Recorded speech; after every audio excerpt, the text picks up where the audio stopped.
el ojito, pues, para saber cuántas horas han pasado. Acuérdense ustedes de la entrevista con Alfredo Saade, el jefe de despacho, que cuando estuvimos acá lo hemos tenido en 2 ocasiones, una hace más o menos 2 semanas y una la semana pasada, y pues el señor nos habló de horas para firmar el contrato de los pasaportes entre Colombia y la Casa de la Moneda de Portugal. ¿Tenemos la cuenta de las horas, Lucas? Se la tengo porque Sebastián decía, bueno, dijo horas, pero ¿cuántas horas caben en 8 meses y demás? Es una nueva medida del tiempo. Sí, es porque realmente cuando usted dice horas, Jennifer, pues usted puede estar hablando de... Son horas Sadi. En una conversación normal, cuando uno dice en horas le llego, uno está hablando del mismo día. Sí. Y eso fue lo que le entendimos inicialmente al doctor Saade.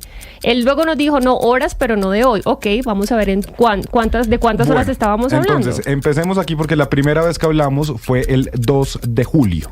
No sé si usted se acuerda. 2 de julio, es 16 de julio. Hoy es 16, hace 14 días, hace exactamente 2 semanas. Y si usted cuenta desde ese momento donde fue la primera vez que habló, en horas se firma el contrato con Portugal, han pasado 336 horas. 336 horas. Eso desde el 2 de julio, porque acuérdese que el 10 de julio volvimos a hablar con el doctor Saade, quien, usted ya le hizo la pregunta, pero ¿estamos hablando horas de hoy o horas de cuándo? Y eso fue el 10 de julio a las 10:50 de la mañana, es decir, hace 6 días, Jennifer, han pasado 5 días y 23 horas o 24 horas ya mal contadas, 144 horas estaríamos hablando. Y ese 10 de julio que yo le pregunté, pero doctor Saade, ¿estamos hablando de horas de hoy? Él dijo que sí. Eso fue un viernes, si mal no recuerdo. Eso, y se suponía que, bueno, estábamos esperando la rueda de prensa, no hubo ni firma de contrato ni rueda de prensa ese jueves. Estábamos esperando que fuera ayer, hoy qué día es miércoles, ayer martes, y tampoco hubo nada. ¿Qué se sabe entonces sobre esa firma, Lucas? Pues sé lo mismo que sabe usted, Jennifer. Nada. Lo que pasa es que desde el gobierno, de hecho acuérdese que ese jueves el jefe de despacho presidencial puso un trino donde decía ya está todo listo, después de algunas conversaciones técnicas está todo listo para firmar con Portugal.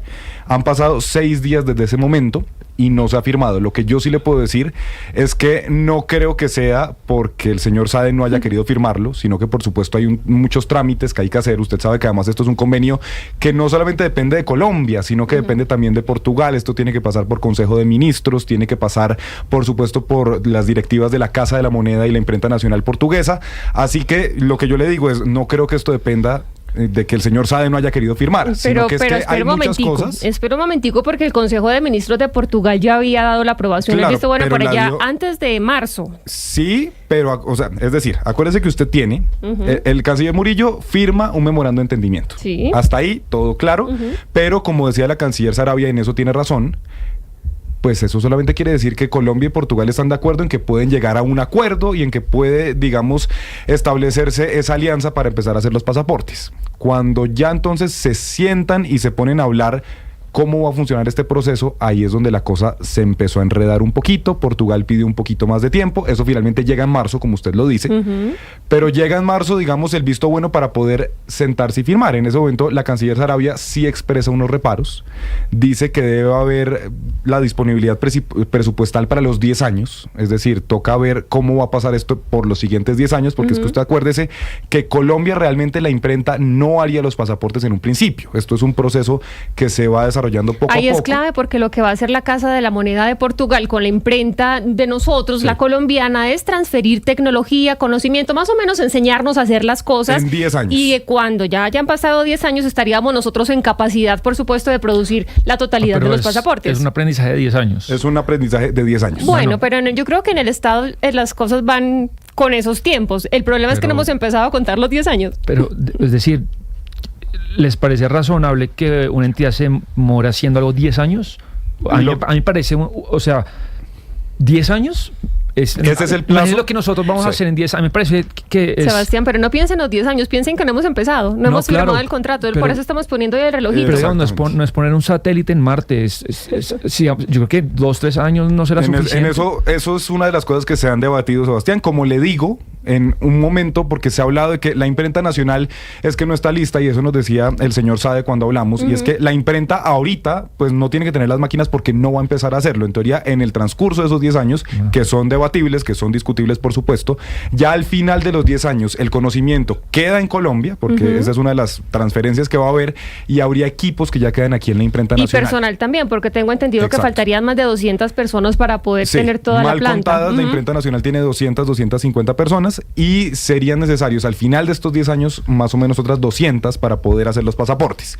¿Qué pasa y qué es lo que le estoy diciendo? Cuando llega la canciller Saravia, y en teoría tocaba firmar, como decía Murillo en marzo, dice no, yo necesito que esté la asignación de presupuestos futuros por los próximos 10 años y este marco legal tiene que ser un convenio interadministrativo internacional, que tiene toda la lógica, pues porque estamos hablando de Colombia y de Portugal. Eso fue lo que se fue enredando, después eso finalmente las reuniones no se concretaron y llegamos a junio, donde ya la alternativa que veía la ex canciller Saravia, pues era una nueva urgencia manifiesta y darle una prórroga a Tomás Gregorio o a la Unión Temporal. Y quedan 12 días de citas. 2025, sí. Quedan 12 días. Sí, por eso el relojito. Vamos a ver entonces cuántas horas más seguimos contando para la firma de pasaportes, pero lo que está más pronto, Lina, es el inicio de la nueva legislatura de los colombianos, la última del gobierno Gustavo Petro.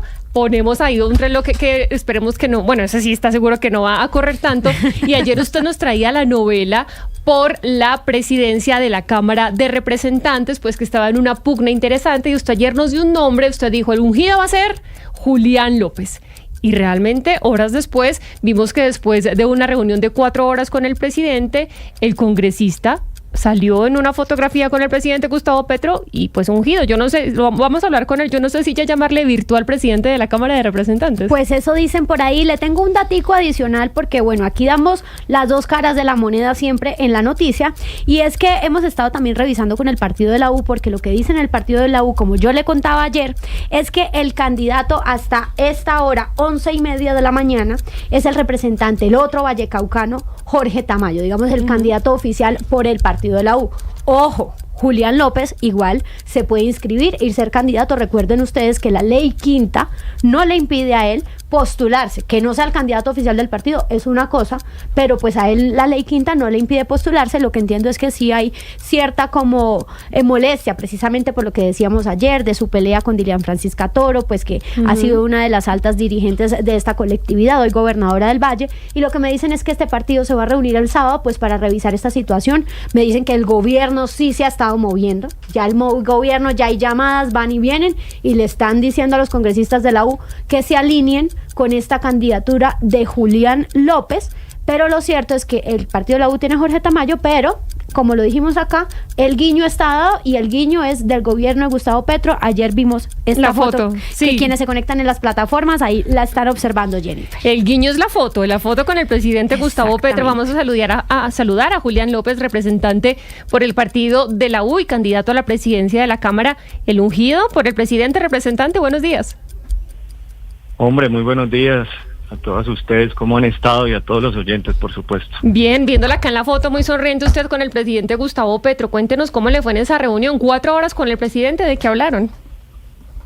Sí, nosotros hemos puesto a consideración nuestro nombre. Yo soy un hombre de 41 años, con más de 17 años de experiencia en lo público, y pues llegamos al Congreso hace 3 años y queremos, por supuesto, que el Congreso brille en este último año. Queremos ser un puente para, digamos, unificar el país, que el gobierno nacional encuentre acá en la rama legislativa un aliado para disminuir la desigualdad y avanzar en los grandes proyectos, que la rama judicial también encuentre un aliado acá para poder avanzar y que este país mejore. Ahí es donde nosotros nos hemos concentrado en este importante proyecto de sacar adelante esta candidatura. Sí, representante, ¿qué va a pasar